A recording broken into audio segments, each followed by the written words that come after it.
کاشف صاحب، سب سے پہلے تو کاشف صاحب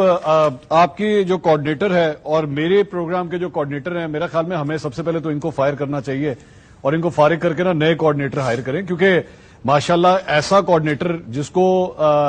وہ شخص مل گیا جو روتی بلکتی ماں کو اپنی اولاد نہیں مل رہی تھی، وہ پچھلے 25 دن سے جو ہے وہ راہ تک رہی تھی کہ میرا پتر گھر کب آئے گا، وہ ڈھونڈ نہیں سکی، اس کے بھائی اس کو ڈھونڈ نہیں سکے، پٹیشن فائل کرنی پڑی سندھ ہائی کورٹ میں، وہ پھر بھی عثمان ڈار نہیں مل سکے، لیکن وہ جو کوآرڈینیٹر ہے اس نے تلاش کر لیا کہ عثمان ڈار کسی منجی کے نیچے چھپے ہوئے تھے یا کسی الماری کے پیچھے چھپے ہوئے تھے، وہاں سے ڈھونڈ نکال کے جو ہے وہ لے آئے۔ اچھا، دوسری بات یہ کہ اگر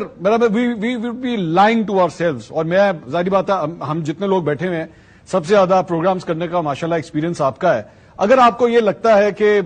اس ساری چیز کے اندر بالکل کسی قسم کا کوئی جھول نہیں ہے، کسی قسم کا کوئی شک نہیں ہوتا، تو میرے خیال میں یہ اپنے ویورز کے ساتھ جھوٹ بولنے والی بات ہے اور یہ ہو نہیں سکتا۔ میں نے پورا وہ جو 1 گھنٹے کا پورا ایپیسوڈ دیکھا ہے، سوالات ہی سوالات ہیں۔ میں I don't want to comment on the anchor, کیونکہ میرے خیال میں وہ ویسے بھی برا لگتا ہے کہ آپ یہ لگے گا جیسے پتہ نہیں اپنے کمپیٹیٹر کو جو ہے وہ کچھ کہنے کی کوشش کر رہے ہیں، لیکن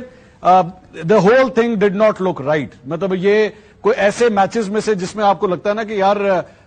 10 رن رہ گئے جیتنے میں اور 8 وکٹیں باقی ہیں اور 10 رن کے اندر 8 وکٹیں اڑ جائیں، تو ظاہری بات ہے پھر آپ کے جو ہے وہ الارم بیلز بجنا شروع ہو جاتے ہیں۔ دوسری بات یہ، عثمان ڈار صاحب کے جو گفتگو ہے، 9 ستمبر کو گرفتار ہوتے ہیں، 9 ستمبر تک کی جو ان کی آخری ٹویٹ ہے اس میں بھی وہ خان صاحب سے محبت کا اظہار کر رہے ہیں، اپنی ساری ٹویٹس میں خان صاحب سے محبت کا اظہار کریں، کوئی شک و شبہ نہیں آنے دیتے کہ جناب یہ 9 مئی کے ماسٹر مائنڈ یہ تھے۔ آپ کو ظاہری بات ہے ایک تھاٹ پروسیس ہے نا، وہ کہہ رہے ہیں میں سوچ رہا تھا، آپ کی سوچ میں تو کوئی ایسی بات نہیں لگ رہی، آپ تو بالکل ایک سپاہی کے طور پہ جو ہے خان صاحب کو فالو کر رہے ہیں، لیکن suddenly one fine day you turn up at an anchor. آپ مجھے بتائیے، آپ نے اتنے پروگرامز کیے ہیں سوائے میرے خیال میں عید شو کے، آپ نے کتنے کرنٹ افیئرز کے شو اپنے گھر پہ کیے بھائی؟ آپ نے کتنے کرنٹ افیئرز کے شوز میں اپنے گیسٹوں کو جو ہے وہ گھر پہ بلا کے آپ نے پروگرامز کیے ہیں؟ سو